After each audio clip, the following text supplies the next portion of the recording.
You may recall a visit to my brother-in-law number 2.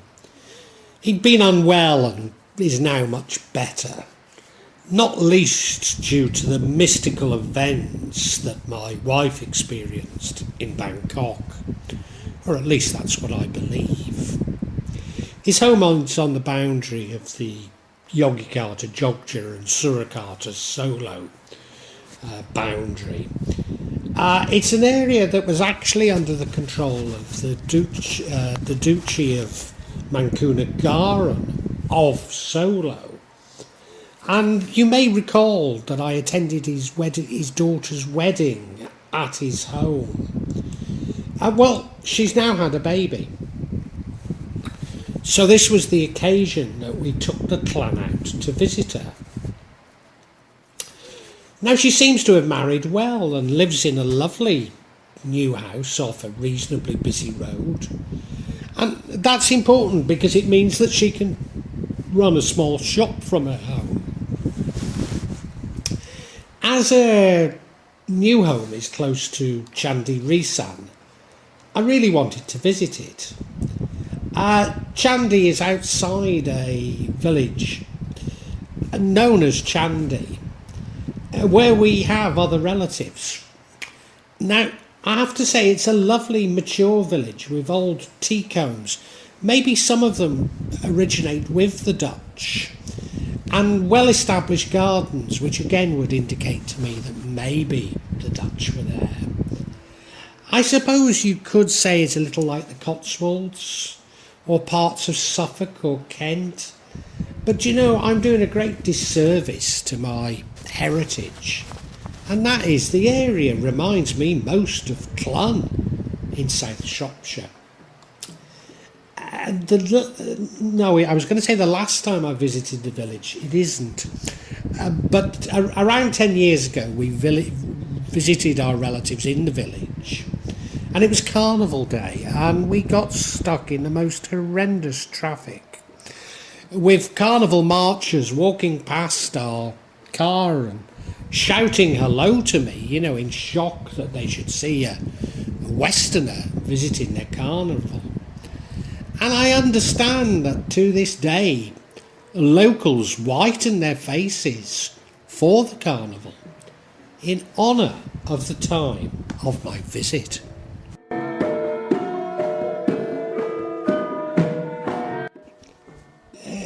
Candi Risan is a Buddhist monument. I mean, that is disputed, and I'll come to that later. In Gunung Kidul, loosely between Jogja and Solo. It's slightly to the south of that line. Nevertheless, compared to other chandis in the area, it is relatively intact. The name Risan means slice, and people believe that this refers to its location on the Jogja or Jogja Solo or Jogja Java Tengah boundary. However, I believe it's more likely to be a reference to its location in the district of Nyawan, an enclave of the Mangkunegaran Duchy of Solo, completely surrounded by the land of the Jogja Mataram dynasty. Indeed, even the main Solo Kusunanan Sultanate divides Mangkunegaran from the Mataram. The exact date of the complex has not been established. However, it does not appear to fit the style of the East Javanese Majapahit Empire, despite local legends insisting a Majapahit connection.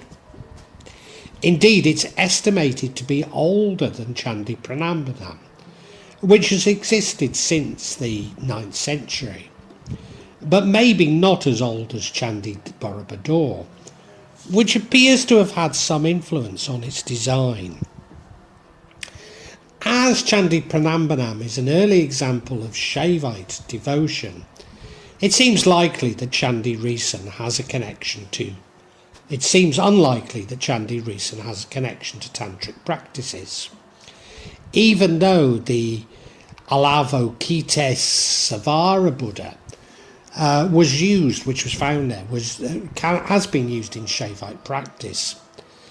Furthermore, this is the main claim to the Candi being used for Buddhist devotion. So we cannot completely discount a Hindu-Buddhist Shaivistic influence. The Buddhist Sriwijaya Empire, in which the Avalokitesvara Buddha was venerated, did indeed to extend to Gunung Kidul by the middle of the 8th century. Indeed, some believe that for a period the capital moved from Sumatra to central Java. Although by the 10th century they returned to Sumatra following disputes with the Matron kingdom. This encroach by the Sriwijaya Empire probably marked a high point of collaboration between them and the Matron kingdom. Although we cannot discount that Candi Risan is entirely a product of the Matron kingdom. Candi Risan is located on hills at an altitude of 136 metres above sea level. Whilst far from unknown, many Candis of this period were located on fertile plains, reflecting the greater wealth available. Nevertheless, for Gunung Kidul, this is relatively flat and fertile land. Locations close to rivers seem to be much more important than the elevation. But of course, rivers would provide for irrigation and therefore a degree of affluence. But rivers can also be used for ablutions, and often a small shrine is placed on their banks. Given Candi Risan's location on the plains below Gunung Kidul's mountain ranges, streams and rivers dissect the land all around it, the closest being to the east, which may explain its western orientation, as access from the east is limited. The area of the temple itself is about 2,000 square metres, and the temple consists of two temples, lined up from north to south. Temple 1 measures 13 metres by 13 metres, while Temple 2 measures 12.5 metres by 12.5 metres. It's believed that the temple faced west, as I say. This is corroborated by finding of steps on the western side of the temple. However, the complete shape of the temple is unknown because the upper part has not been found. Whilst a western orientation can be associated with funerary rites, this is far from being universally true, especially in this area of Java, where the orientation appears more to reflect the topography. As a whole, Candi Risan is made of white limestone, which has been mixed, especially at the bottom, so that its original shape is no longer visible. In addition, the stone is easily damaged due to heat and rain, and the soil conditions there are prone to landslides. The temple contains a stone shaped like a stupa. Other components include a makara, which is a legendary sea circle, pearls, artifacts and starved stones. It's possible that this part of Candi Risan was built as a pavilion for the monks to pray. Indeed, Candi Risan's total area could be quite large, even approaching that of Candi Prambanan.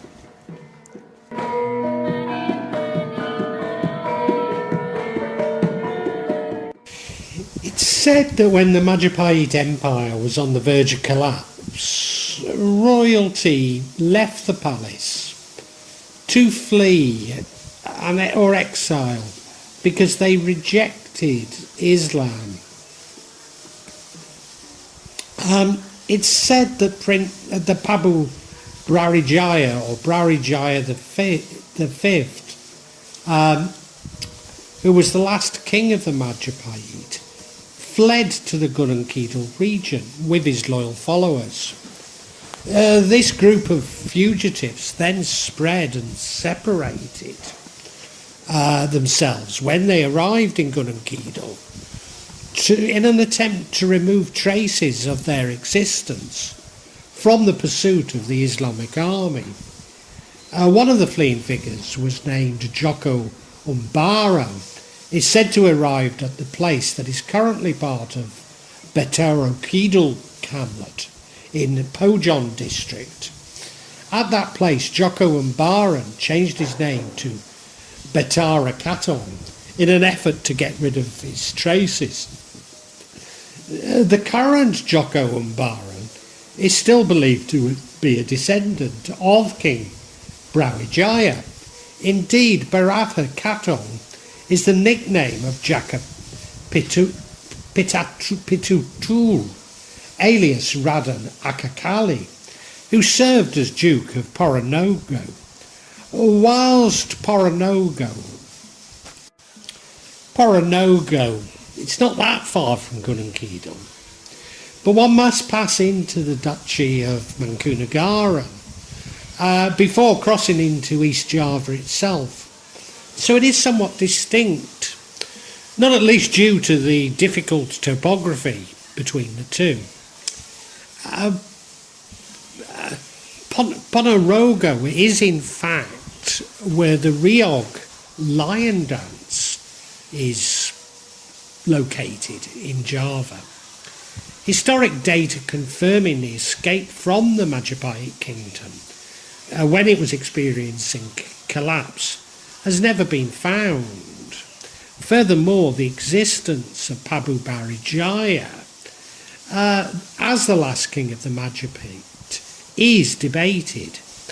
I ought to say that is despite a very prestigious university in Malang being called Universitas Brawijaya. So it seems unlikely that a university would name itself after a legendary king. A bit like calling a university in England King Arthur's University, but I guess it's possible.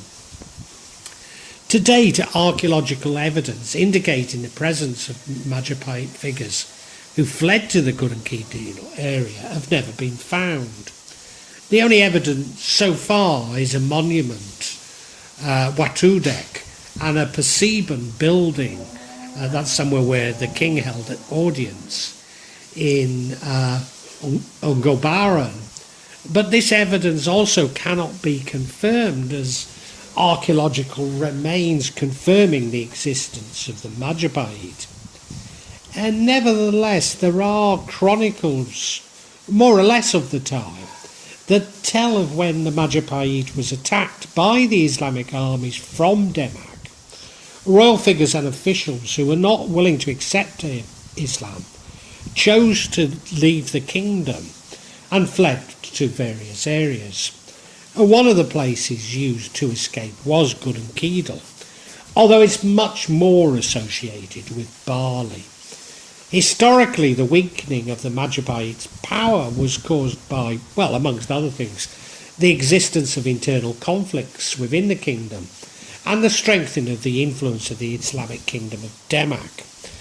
This factor caused chaos in the Majapahit Empire, which ended with the collapse of the Majapahit itself. And the collapse of the Majapahit was followed by people fleeing who didn't want to recognise the Islamic religion.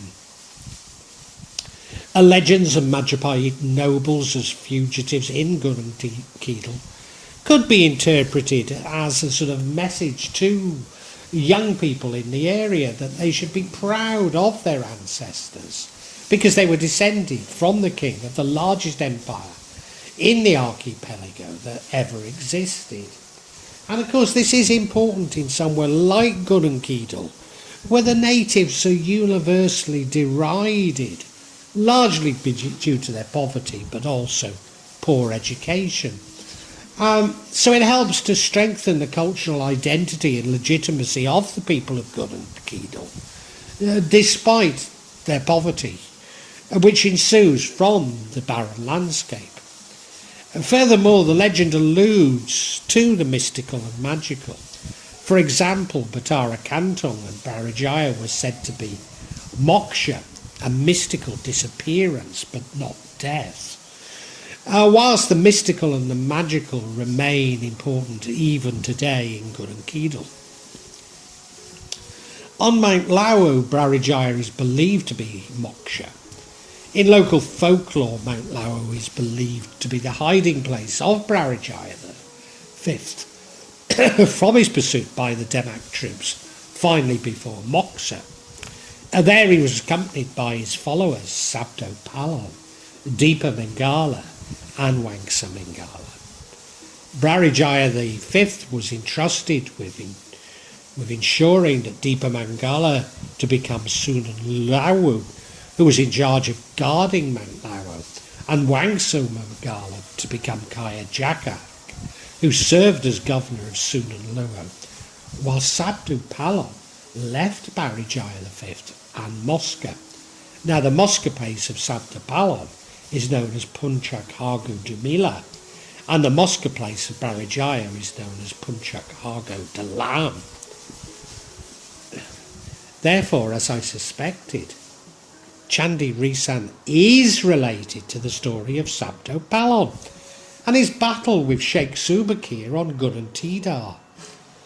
This might explain my overwhelming feeling of Sabdo Palon having been awakened in the desas of Gunung Kidul very recently, meaning that leaders have abused their positions and that the common people will turn their back on materialism, reconnecting with some of the more spiritual elements of Buddhist philosophy. And not necessarily related to these myths. There is a myth that if a bird passes over the stone ruins, it'll fall. And if you visitors use one of the stones as a stove to boil water, the water cannot boil. Regardless of the validity of the story of the Majapahit fugitives in the area, it tells us little about the origins of Candi Risan. Indeed, given many of the archaeological sites in Gunung Kidul appear to be much older than the Majapahit Empire, could such stories be confusing the Majapahit with a much earlier dynasty? Indeed, it could be related to the culture of the nearby Oyo River, of which very little is known, but there certainly is archaeological evidence of settlement in Gunung Kidul since prehistory.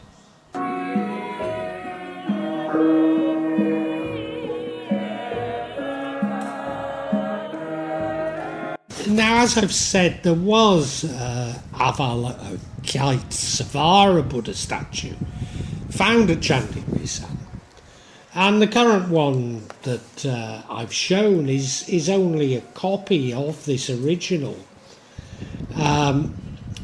The Avalokitesvara is a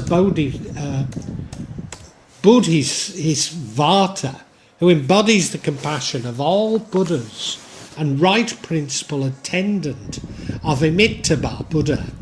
He has 108 avatars, one notable avatar being Padmapanani, a lotus bearer, hence the lotus carvings that were found at the Candi itself.